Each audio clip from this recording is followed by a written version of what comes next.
Hey guys, welcome to Blaisinthekitchen podcast, where I cook it up with young entrepreneurs and creatives to find out what inspires them, lessons learned, and how to make an impact in the everyday hustle. Today we got Jason from TempoFitness and Performance. We're talking fitness, rugby, DJing, and stick around till the end because we might get a little Canadian. Let's go.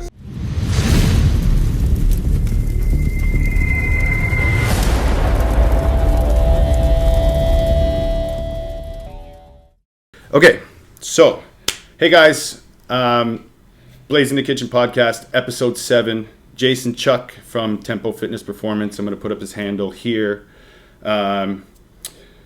Okay, so you're obviously the owner of TempoFitness and Performance. You are a rugby coach, also a DJ, and co-owner of Creative Labs, which is a printing design business, right? Mm-hmm. Okay, so my first question to you is, how do you have so much fucking hair on your head top from doing all the shit that you do? Man, I feel like it's starting to grow, like it's starting to go slow. Like my boys always clown me on it because they're like, bro, I feel like you haven't cut your hair in years. Yeah. And I'm like, I can still get into the bun, so I'm happy. Yeah, I can still get it in the bun. Dope. But you know what? It's just everything. There's certain things obviously that are going to take a little bit more precedence. Yep. You know what I mean? Especially because with the gym, it's a full-time job. It's I'm there 10, 12 hours a day. But the luck that I have with that is that, being there in operations, it's not overwhelmingly busy at all times, right? So there's always kind of time to spend on little things. So I've had to obviously kind of do a little bit of an adjustment. This is obviously pre-COVID talk and stuff like that. Yeah, we're for kind of, sure. Back to when we were in normal life and like stuff. your workload and stuff, right? Yeah. But I was able to, because of the creative stuff, it's like you can handle emails, you can handle messages, conversations, all that stuff while at the facility, just because it's all digital. Yeah. Right? And then when it came to the actual work, it would be kind of just structuring it so that, some things I was able to do while I was there. And then other things, it was kind of like, okay, cool. As soon as I leave the gym, boom, I'm back at home. I can do that. True. When it came to the rugby side of it, it was a little bit stickier just because... But easier, right? Because you're like... you own your own gym now, so it's like the training aspect of it. That part was amazing. Right? Because I know that a lot of the different players and rugby players and different athletes just in general, like struggle to find the extra time to be able to put in the off-field work. Yeah. But for me, it was a little bit easier. That matters. That's the most crucial part. Yeah. Right? But it worked out for me just because it's like, man, like, I'm going to work out every single day. I'm going to find it. I'm going to make the time in my schedule. And because I'm there, it's like I don't have to worry about driving there, preparation. It's like, show up. I'm already there. There's no excuse. Yeah. But being an athlete at that level, like when you're playing rugby at that level, I'm not much of a rugby guy, so I don't know. I don't know the levels and stuff. I just know like hockey was, if you played junior A, like you were pretty fucking good, or like if you played, triple A, then you were pretty fucking good. So I'm assuming you play at the quite a high level, right? The league is like it's pretty much like D1 level league for Ontario. Oh wow! Right, so it's like that's pretty intense. Yeah, so it's all big boys. Yeah, city teams, and it's crazy because at the highest level you would think the guys are that much bigger, but like I've played like kind of like that D3 level rugby as well, and it's like you get some of the bigger guys that play at the lower level because it's just like they're just kind of, they pack it on. They just want to go beat somebody up,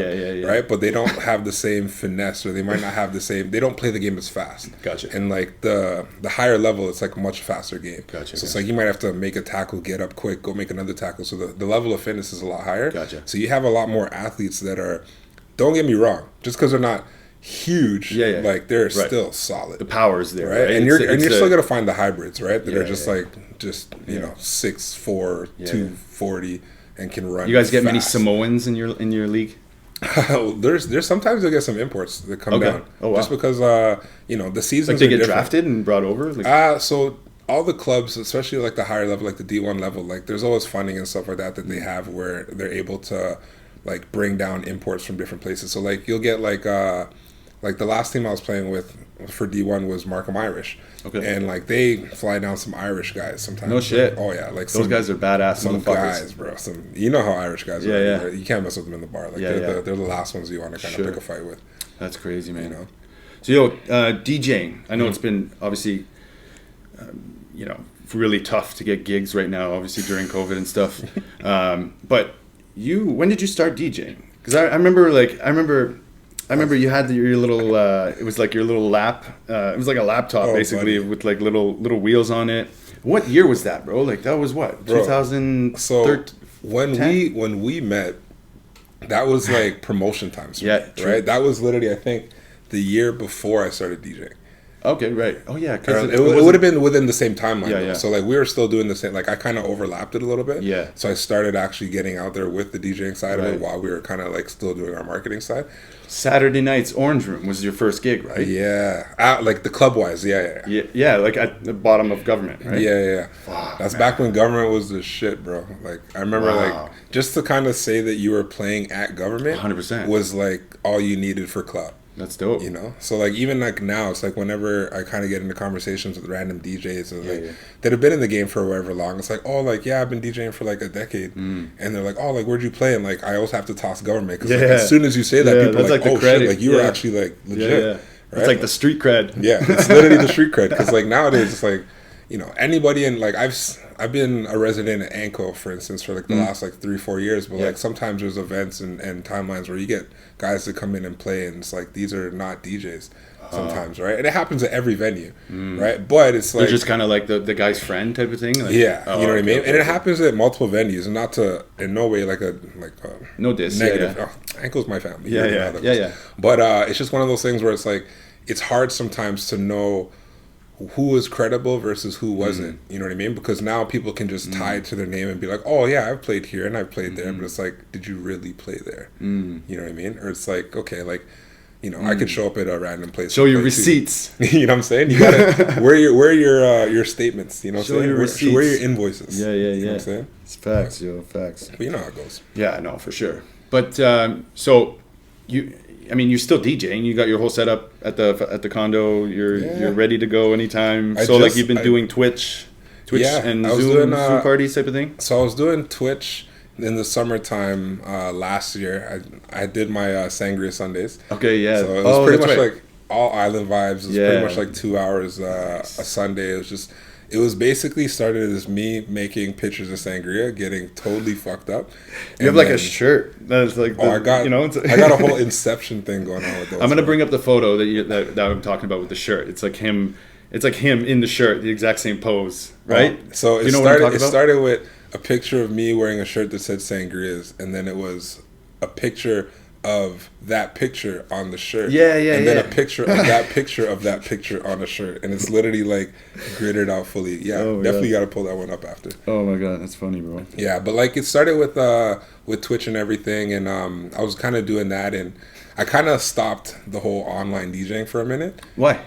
It's just because of the way that Twitch was. It's like everyone wanted to kind of be on Instagram Live, right? Just because it was more popular, but the only problem with that is there's so much copyright issues. So you could go on live, you and play like, a song and you get you play a song, and like if you're not going quick, and even if you are cutting up quickly, they'll just be like no and shut you down. Then you have to go back into it, and like from a DJ perspective, it's like it's cool because you're interacting with people in the moment, but there's no way to like save what you've done or when you get kicked out and stuff like that, or you can't really you gotta like reset it every time, and it could literally be like every 10 seconds. Right? and it's cool because like you had it set up where like I could see people's comments and like people talking. It's like there's a moment of interaction, but it just didn't feel like it was something that made you feel like it's like you're DJing credibly.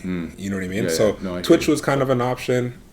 Just because like you can have you don't want to diminish the brand, right? But Twitch was a hard thing for people to grasp, right? So it's not like you had it's not like a platform where everyone was kind of like, okay, cool, like I want to hear you, I'm gonna go on Twitch. Like Twitch was always a gaming platform. So in order for Twitch to really take off, it needed a lot more relative DJs that were in the city that a lot of people were listening to buy into it, because it's very hard, I feel like, sometimes to get someone to buy into something for just one purpose. So it's like, hey, download this app for just listening to me. You know what I mean? Versus like, I know like this DJ, that DJ, that DJ. If I go on this app, I know that I'm going to have a variety of different things. Gotcha. Right? So some people might tune in, but because it's an extra step, people will always like, it's harder for them. And like, that's a sad part of our society today, is because sometimes it's like that extra click, or if you have to follow this link, people might be like, oh, I'll do it later, right? Versus because it's not directly in front of their face. That's why TikTok's taken off, because it's just like thing after thing after thing, and it's like it's swipe instant up gratification. Instant. Yeah. So you get kind of what you want to see right away. Yeah, that's true. But yeah, man, I mean, like the digital side was pretty good. I mean, for the most part, I'm now from a DJ perspective, I'm actually taking to TikTok, and I'm a guy that like. So you're on TikTok? I'm on TikTok now. Sick. I'm on TikTok now, but I had to take my time. So I really, I took my den, which was pretty much like a storage unit, which at first was like I had it set up from a DJ perspective years ago. Okay. Then it kind of went into storage, and then now it's like it's sexy, like sick, sexy.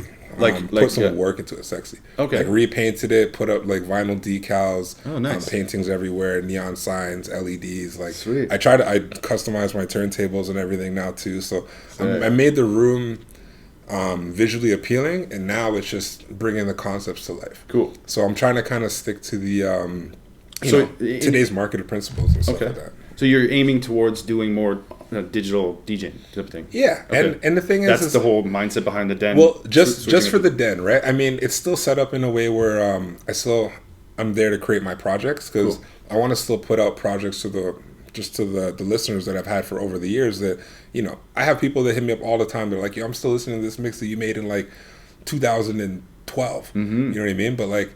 And then I'll take that in. I was like, okay, let me give you another edition of it. Let me give you another edition of it. So now it's like I'm trying to put out those projects, but I think the biggest focus is kind of really trying to blow up the wedding DJ side of it.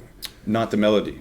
Yeah. Right? So that's the one that I co-own with Alien. Yeah. And for us now, it's like we've been basically... He kills it, eh? He kills it all the time. I mean, you do too. Shout out my dog. Yeah. But he's like, I mean, I feel, even with the beats, like he's just so into it. Like... He's so into the music thing that when he's focused, man. When he's focused, it's amazing, and that's why it's like having a business partner like him with that is great, because it keeps me motivated. He'll be the one that's like, "Yo, bro, we need a mix. Yeah, we need this, or we need that." You know what I mean?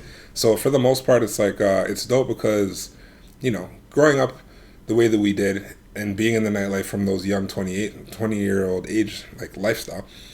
You have all your people that kind of rocked with you for so long. So now it's like, I'm 33 years old.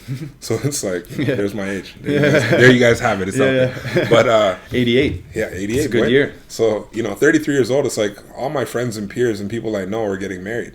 Right. So that's why it's kind of like it really took off for the wedding side. And it's not that it's extra work for me now, because this is like the stuff they want to hear is all the stuff I've been playing. Right. Right. So now it's just trying to catch their eye and kind of give them, a different spin on what wedding DJs are normally like, because everyone knows it's like you go to a wedding, you hear a DJ, and it's like, man, that guy was terrible. Why? Because you opted into that wedding package, and they're paying that guy some stupid cheap hourly, but he's just kind of like playing a 4-minute song and then switching to the next one, and it's just a terrible experience. And so with a little bit of transition, scratch, and now it's like at the same time, it's like we have our peers that are like our age, but we're still trying to kind of talk to the age demographic that's lower than us. It's like, yo, this is what's in, this is hip. We don't want to have our 23-year-old wedding with some 60-year-old DJ that's just behind there, pressing buttons and eating spring rolls.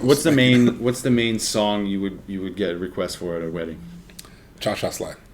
Oh, it's crazy. It's crazy. That's a classic. It's crazy. You need to do that. But it's funny because a wedding's not a wedding without the cha-cha slide. It's true. But I've also sat in a lot of consultations with brides and grooms where they're like, like on our do not playlist. Cause I'll ask them, I'm like, listen, like give me a do not playlist, because like I want to make sure that there's stuff that I want you to be satisfied at all times. Right. So like if there's anything is like a no bueno, let me know from now. And like it's funny because some people will say cha-cha slide, and then mid wedding they'll come up to me drunk like, can you play it? And I'm like, you told me you didn't want it, but sure, whatever. Probably because their friends or his friends were probably like, yo, they didn't play the cha-cha slide, man, like what the fuck's up? But it's weird because when they say it in consultation, they're like, everyone loves it. Yeah, one person, it'll be like the bride that'll be like, no, I don't want to hear it. And the groom's like, what do you mean? It's the cha-cha slide. And she'll be like, fine. Like it's always like, why not? It always ends up playing, and they always end up losing it. You know what I mean? So just one of those like classics. I hear that. You know what I'm saying? Yeah. Oh yeah, bro. Okay, so tempo talk. let's talk fitness now. So the gym location is 1725 Matheson Boulevard in Mississauga, of Unit course. 7. Unit 7. When did you start, like, the gym? When did you guys open? So we officially opened December 2018. Yeah. Okay. So we did a soft launch. I knew that. I just wanted to make sure that. Yeah, it's all good. December 15th, actually. Okay. Just to be exact. That's when you got the keys, or that's when you like? No, so I got the keys August 31st to December 2018. Okay. So take me back before you got the keys. How long was the whole thought process of creating something like Tempo? Was the name there? Was there a culture you were looking for?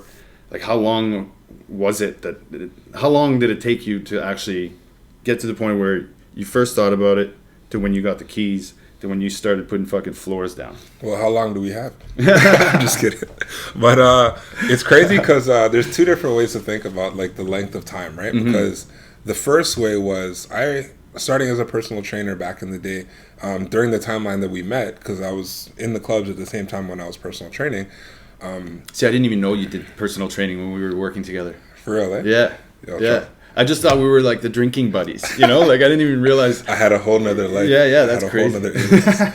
But, yeah, man, it's like I had that going at that time. And, I think it was maybe 2 or 3 years into it is when I was kind of like, you know what? I would love to have my own facility where I can train my clients. However, that would have failed miserably. At the time? Absolutely miserably, for sure. Just because of the direction and what I was, where my head was at and what I thought was success and what I thought was going to bring success versus headaches, right? So, at the time I was a young guy. I was like, it'd be dope. Like, I'll have my own spot. I'll get a couple trainers to come in as well to use the spot because I know that obviously I can probably facilitate that. Yeah. But at the same time, it's like now you're talking overhead. Now you're talking rent. Now you're talking the payment on equipment. Now you're talking all these factors that are just going to pull from every session that you have, which is basically going to leave you with what you're getting from the corporate business anyways. Yeah. Right? So at the time, it was a great idea, but it wasn't something that was really going to pan out the way that I thought it would, right? So I started doing, after I left Good Life for 3 years, I started doing in-home and freelance training for my own company called ABX, which was like meant for like able-bodied extreme fitness. It's funny because like it's one of those throwbacks that I'll let you even put a picture in it of it. Yeah, in this 100%. After, we'll bring it up because if you saw it, the colors, the branding, it was all green, black, and white. No way. Which is the same branding as Tempo. On top of it, it was weird because I remember when I was talking to the designer about it, I had got a pulse. I made a pulse in it as well. So it was like ABX with a pulse in it. No shit. Right? And I swear to God, when I was creating Tempo and like going with my designer on the vision for the logo and everything, totally forgot about that. Totally didn't even take it in. It was just one of those things where once it was on your vision board, though, it came up in my mind, and then when I kind of put it down, and then I got my designer. I told him like what I wanted to do with it, and then he did it. I was like, "Yo, this is fucking beautiful. This is amazing, right?" Love that. And it wasn't until like I think maybe like 3 months down the road after like I started the brand that I saw something. Like I just was creeping through my photos and I saw that, and I was like, "Holy shit!" Like I totally didn't even realize that I like secretly inspoed from my old brand, right? But yeah, bro. Like it was one of those processes. Like I said, back in the day, it was one of those that would have failed, but I kind of kicked it into the dirt at that point. Like I kind of was like, you know what, like let me step away from fitness completely. So actually, because like DJing at that time, I kind of fell in love with the lifestyle. You know how that goes, bro. Yeah. I was only working like 3 to 4 nights a week. I know it all too well. Oh yeah, three to 4 nights a week, making like a heavy bag. Yeah. And like all my other friends were working day jobs and stuff, so I'd be like in my condo pool chilling at like 12 p.m. Like it was just like life, it was a whole different lifestyle, right? And like you would just kind of just go out on your off nights and just hang out and drink, and you always knew somebody, so like it was connected, hooked up everywhere you went. So, there was always somewhere to go before COVID. Always somewhere to go, and that's kind of where I was. I was kind of in that element. That's where I wanted to be. I was still obviously heavy in fitness because of the fact that I was still playing rugby. Like I've been playing rugby since I was 16. Okay. Right. So like, and competitively, right? Yeah. So So athletics is just something that comes naturally to you, right? So I always had that fitness component. So it was like as much as I was in the nightlife drinking and doing all the wrong stuff, I still spent 5 to 6 days doing all the right stuff. Right? Yeah. And in that it's all about balance. Oh yeah. But the beauty of it was in that time I was doing a lot of networking that I didn't know that I needed at the time, right? So I was connecting with different trainers. I feel that too, man. You know what I'm saying? Like you don't even notice. Yeah. You don't even notice that there were people that were going to be valuable. Like, for instance, I was fully involved in the nightlife when I met Cruz, right? And I bring up Cruz because Cruz has been on the show before. People might be a little bit more familiar with him, right?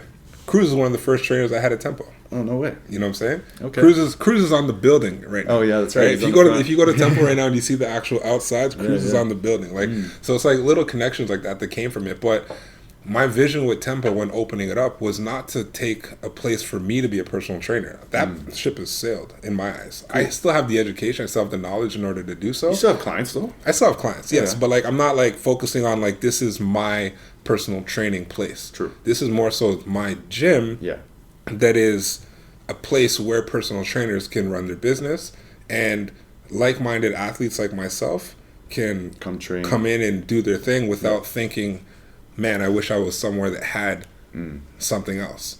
When it's like, no, like you're exactly where you need to be, right? And that was kind of the vision. I wanted to kind of bring, athletes that, they know the sports, they know athletic drills, but they don't know resistance training. You know what I'm saying? So they need to kind of step into that lifestyle a little bit, and they can do that in that facility. Yeah. But you also have like powerlifters and people that have just been general people that train for strength that are now kind of like, hey man, like I need a little bit more mobility. I want to do a little bit more athletics. Like I remember the beauty of Tempo was in the beginning when I had both sides there. You saw a lot of people just watching both sides. Right. So somebody would do something athletic, and you just saw the lifters kind of like, like whoa, that's crazy. That's crazy. And I wish I could move like that. And then all of a sudden you saw walking around like this. And then you see these like athletes that are looking over at the lifters doing cleans or deadlifting. And I'm like, holy fuck! Like this guy just put up 500 pounds. Right. Like, you know what I'm saying? You slowly started to see the integration on both sides, and that was kind of like one of the bigger rewards for me. Right. Kind of seeing that because that's how I train. Right. Like I looked at myself like. And I know I'll get a lot of biased opinions for this, and people are going to hate on this, and some people are going to love it, but rugby players, we honestly are a different breed of athlete when it comes to the way that style that you train, right? I think so. You're not using pads, right? You need to be able to run. It's true. You got to be able to exert a lot of force, right? You have to be able to, make a big hit on the fly. You need to be able to get to a max sprint, but you also need to be able to jog. But you also need to be able to lift. You need to be able to do like... your body needs to be like ready for all that. Yeah, you need to be agile. You need to be like, I feel like thick, maybe like big, thick, big. It's like there's no component that you can have too much of. Right. You know what I'm saying? Yeah. Like, unless it's like it's hindering the other components, right? So like the well balanced side of it is crucial. Right. So that's why it's kind of like the facility really caters to athletes that really want to develop themselves in whatever area it is. Right. So. That's kind of where when starting Tempo, like going back to the networking side of meeting all the people during the nightlife side is where that was so crucial because now it was like I already had my conversations with all these trainers like, yo, like where are you working right now? Oh, I'm working at Good Life. How do you feel? Have you been trying to branch out? I've been trying to branch out. Okay, perfect. Like, I'm not putting any pressure on like, oh, like leave your job and come over here and work. It's like, hey man, like you're only really paying for what you use. If you have 3 clients, come over, pay for your 3 clients. You have 5 clients, you have 8 clients, you have a full client roster.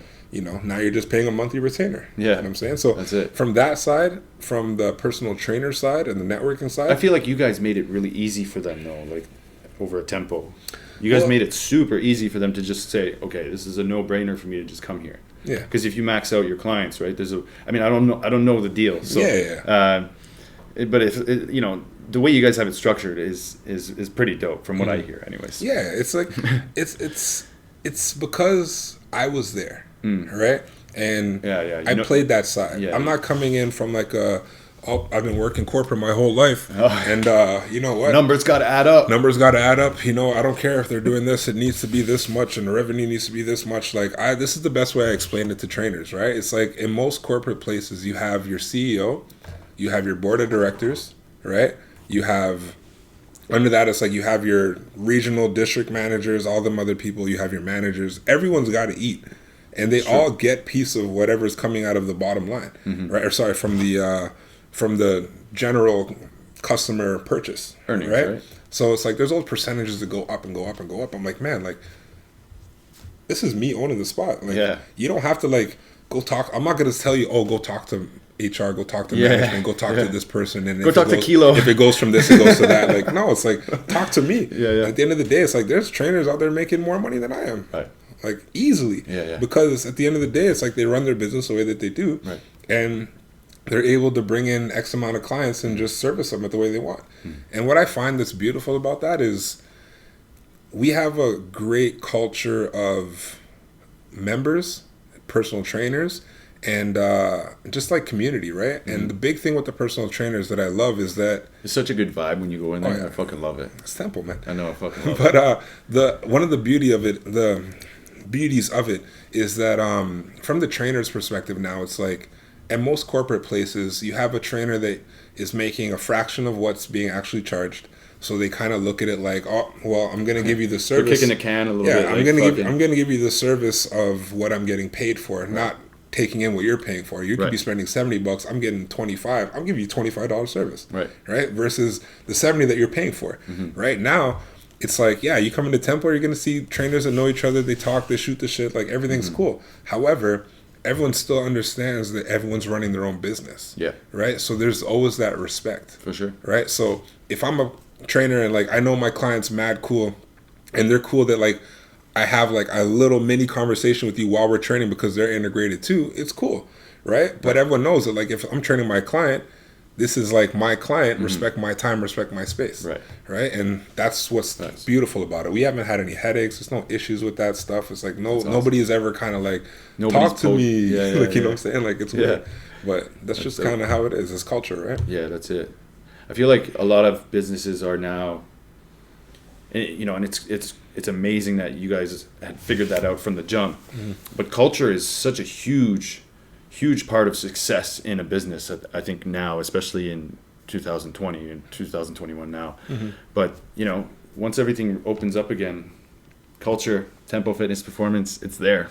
And that's the thing, right? Like, it's fucking there. It's crazy because we get a lot of, you'd be surprised how much general population might show up sometimes and come inside and be like, oh, this place is beautiful. Like, we didn't like expect it to look like this. And then all of a sudden they're like, oh, but like, do you have any more single station equipment or like any more electronic cardio? And I'm like, well, to be honest, if that's what you're looking for, LA Fitness is like right behind us. Right? Like no problem, because it's creating, like you said, so, we're going to keep running on culture because that's what culture is. It's not, let's just find a way for everyone to be here. Right? It's the people that are here because they see a benefit in the assets. Right? And they know that what's here is going to be able to level them up to the next step. Sure. So, I mean, would you consider your spot more of a sports specific spot, or is that rude of me to say? No.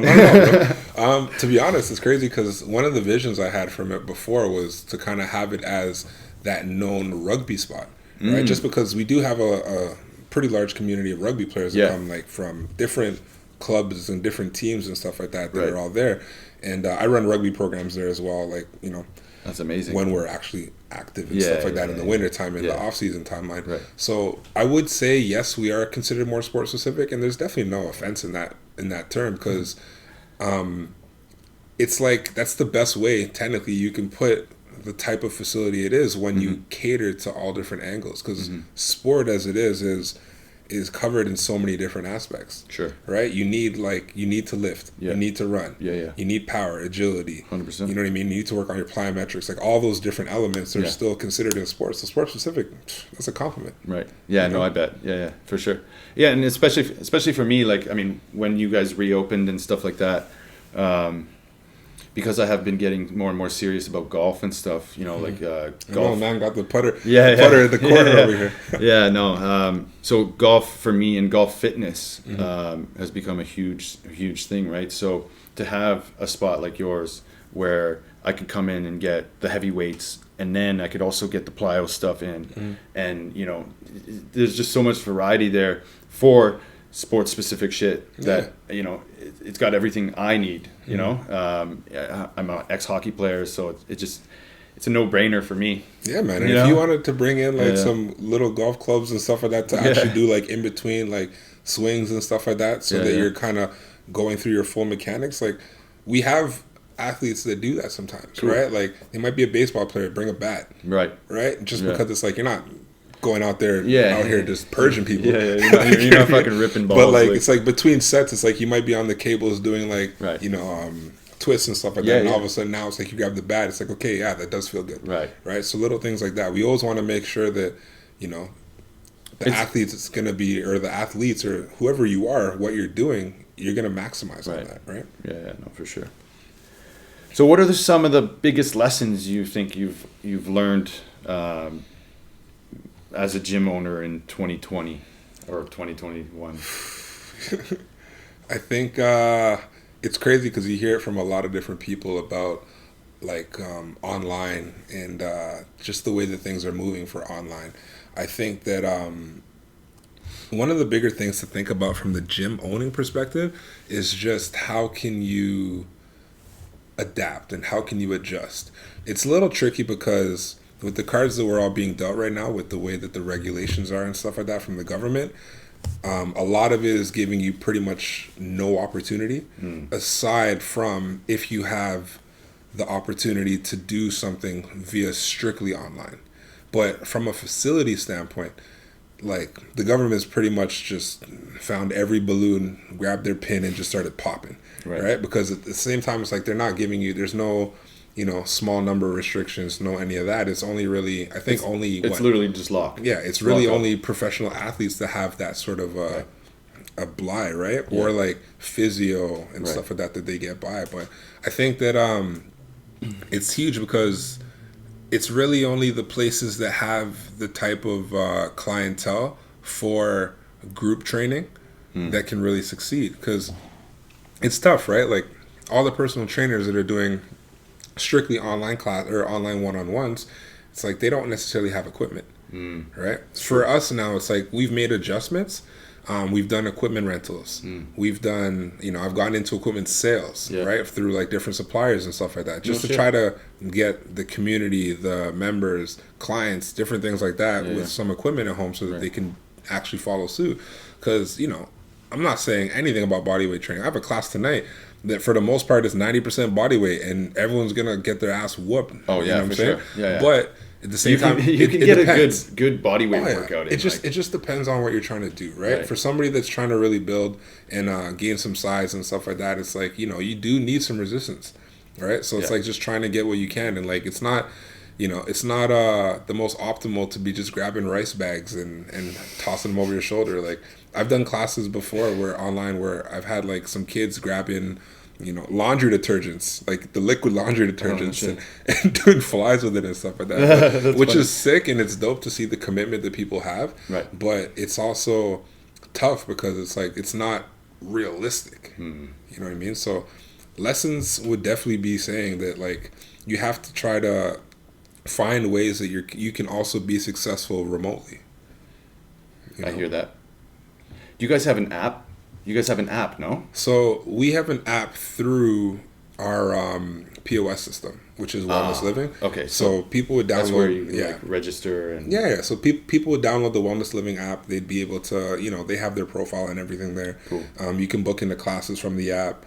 You can book your workouts and stuff like that, which is where we've gone now with like some of the adjustments from the regulations and stuff, just to ensure that we are not going over capacity and stuff. It's such a headache, man. Like is that stupid? I mean, you guys did a great job, but is that stupid fucking white tarp still in the fucking middle of the gym? Oh no, I took it down. I took it down. You know what? I was so stressed for you when I saw you putting that up. I was like, you know what? I was stressed. One, because it's fucking ugly, and two, it's just like it makes the place feel so like condensed and separated, right? Fuck, man. So it's just stupid because what happens is. So what he's talking about, just to kind of give you guys a little bit of insight, is we had, our capacity, which was great. And then at some point when we reopened in August, they brought our capacity to 25, which 25 was fine. We're able to maneuver with it. And then, as you guys all saw, like everyone that's familiar with gyms and stuff like that, it went to a 10-person capacity, right? Unbelievable. So Unreal. we were rocking that. It was fine. But the only thing... And there was... sorry to cut you off. But Yeah. At the time, I think there was only 1.3% of infections coming from gyms in all of Ontario. And that was only because of the one studio, the spin studio that happened, that was out in Hamilton that had like 50 cases. One spot. But like no other facility was doing that. You had like... I have the chart. I'm going to pull it up. Yeah, like it was something super, super small from a percentage, right? But that was just... It was such a headache, man. Like, and that's the thing. It's like we went from that 25-person capacity down to 10. And the reason why I did what I did, which I'll explain, is because we had our class people, bro. I love them to death. Mm-hmm. The community from the class perspective, they're so hardcore because they came hardcore, out. They were outside. They were outside with us from like May. Yeah. Right? And then when we were open in August and September, they were still outside because the weather was good. Mm-hmm. Right. And then October came. We had to shrink our capacity. We had regular members coming in and booking in to work out. Guess where our class people were? Outside. We set up the tent and everything. Yeah. They're outside. Why? Because they're there for an hour. They're moving the whole time. Right. So it sucked kind of starting it. Yeah. But once you started your workout, people are in tank tops and stuff like that. By the end of it, just going hard. Shit. Right. So it sucked because I was like, man, like how do I get these people inside? Yeah. Right. Even if it's a shrunken capacity of like 10 people for the class, but not deal with like the whole capacity issue of 10 people. So what I did, because of the gym being 2 spaces and 2 units put together, was I ran a tarp all the way across the middle. And so it's 2 units broken down the wall in the middle, so now it's one big unit. So it's pretty much separated where it's like you had all your resistance training on one side and then the turf and some of the more functional equipment on the right side. And we basically try to run that as a 10 and 10 to make 20, right? Mm-hmm. So from a booking perspective, it was just that much more of a headache because now it's like I had to go and say, okay, here's room A. You got to stay in room A. Room B. It didn't really get to take off as much as it could have because we had to actually shut down like probably a week into doing this. But it was like, here's room A, here's room B. This is what you booked into. This is where you're supposed to be. So during class time, I actually shut down the booking of room B just so it's like, okay, like the class, this is where we are. We're on the turf for this timeline. Cool. Right? And it's kind of like, and it sucked because it's like, man, you have people that are booking in as members. You have personal trainers, and there's always at least like 5 to 6 of them there at a time. Where it's like now it's like you're taking away from members and stuff like that, right? And it's such a hard conversation because we built a community based on we want you to come in, we want you to work, we want you to do your thing, and it's a and lifestyle. With the key fob, thing, I feel like for me, anyways, it's just like, I could just come whenever the fuck I want. Yeah. So like that, to have that accessible. I mean, you can go to any other gym whenever you want, but I mean, just to be able to like, you could be the only one in there. Yeah. And the door's locked, but you have your key and you just walk in. And I'm here and I'm by myself. That to me is dope. I love that. It's not it's not a fucking. A gym that, because I'm usually there super early in the morning, anyways, right? So the early vibes, no. So for me, fucking Tempo Fitness Performance, I fucking love that shit. Everything about it. We'll be back to the. We'll be back to. Did they give you a date? Yet? So they originally were talking about that whole February 22nd time that obviously just passed now, which opened up some spaces outside of the GTA. But we're hearing through the grapevine now that they spoke about March 9th.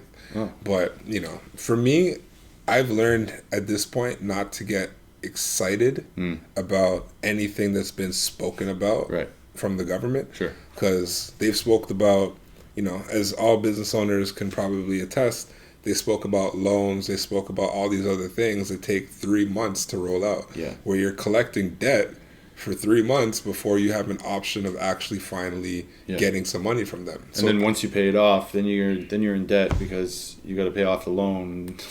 It's just a headache, right? Like loans on loans plus, things that they're supposed to be giving us.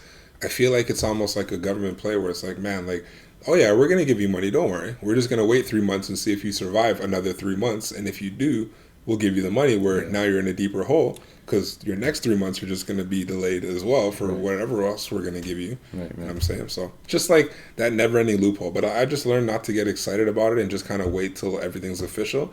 At the end of the day, it's like from the Tempo perspective, we'll be ready. We're definitely on point, ready to go when we need to be. And we just have to kind of play it by ear to when it's realistic. Because as soon as, every announcement that happens from the government, somebody messages me and they're like, yo, is Tempo open? Yeah. Yo, is Tempo opening soon? I bet you get a lot of those. Oh, like March 9th, we're good? And I'm kind of like, man, like I'm not even saying anything. Because I don't know. Right. And the last thing I want to do is like, yeah, we're going to be good. And then all of a sudden it's like you're setting yourself up for some sort of disappointment. I'd rather just be like, okay, let's just keep moving, keep knowing that we're doing good things. Right. And then when the time's there, we enter it with the full, clear mindset, knowing that we're just going to attack, That's it. Go into It's like readying your soldiers, then it's like, oh, no, we're not fighting. Yeah. Readying your soldiers, oh, no, we're not fighting. You're trying to blue ball everybody. Like, it's crazy.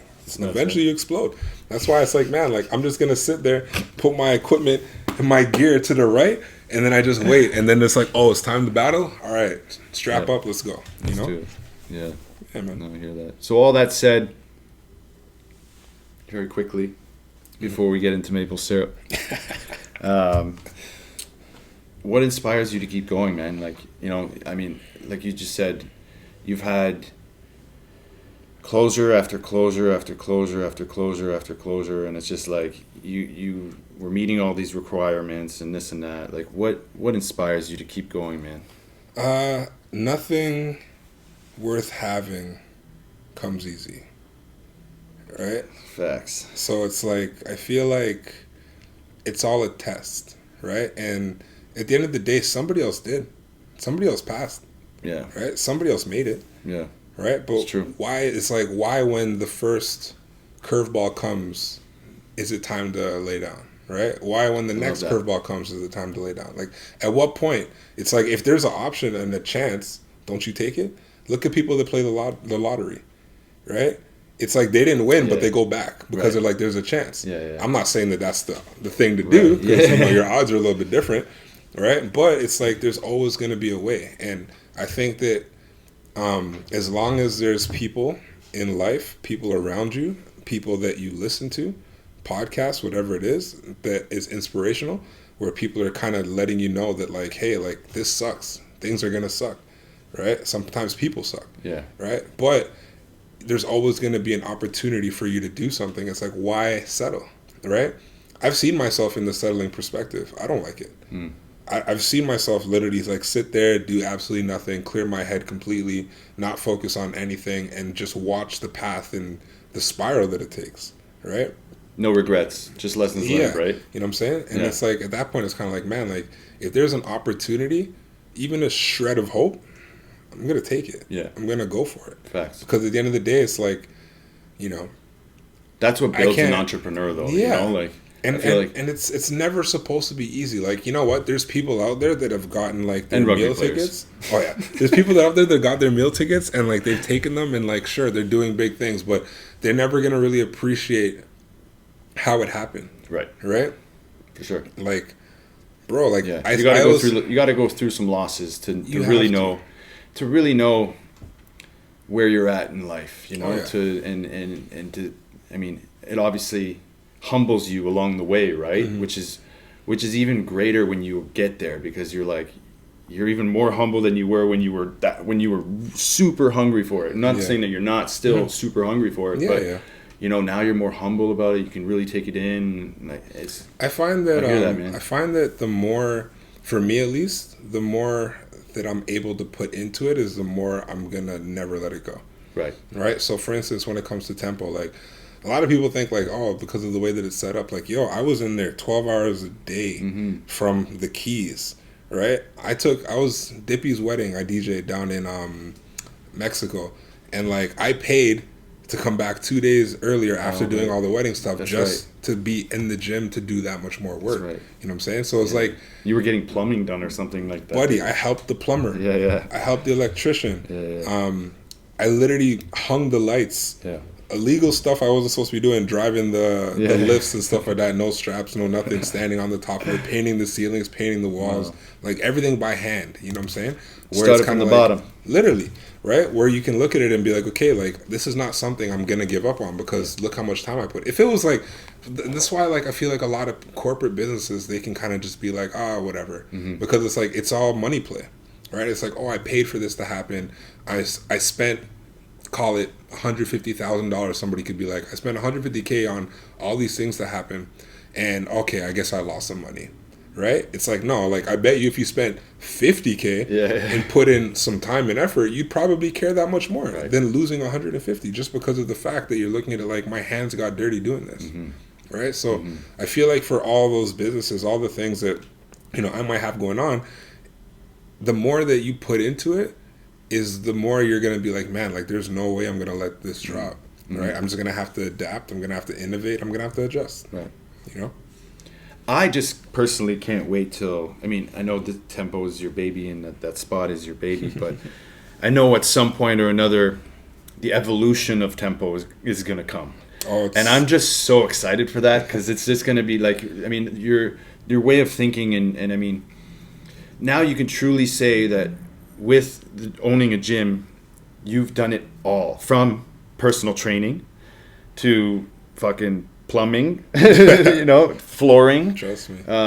Putting the mirrors up, doing all the construction, but more so like now the athletic training, things like that. So to be very successful, you got to be doing everything in the business. Yeah. Right? You got to know what's going on within the business. So, you're doing admin stuff, you're doing fucking this, you're doing that. I love that. Yeah. I love that, bro. It's got to be able to adjust with the weight and the curves of where it is, right? Yeah. Like a lot of times you'll see a lot of gyms and places, not even just gyms, but like businesses that are super stuck in their one direction, right? It's like, this is our direction, this is what we're doing, but you don't realize that like with, every day now, something's changing. Technology's changing every day. So how do you innovate to it? How do you make it, how do you adapt something that's brand new, but still keep it as something that's yours, right? Because, you see places all the time, they're like, no, I'm not doing this. And like people are like, okay, well, I'm going to go to where they're doing it. And then all of a sudden it's like, you love your space, you love your thing, but then your thing's not taking off because you're too stubborn to adapt to it, right?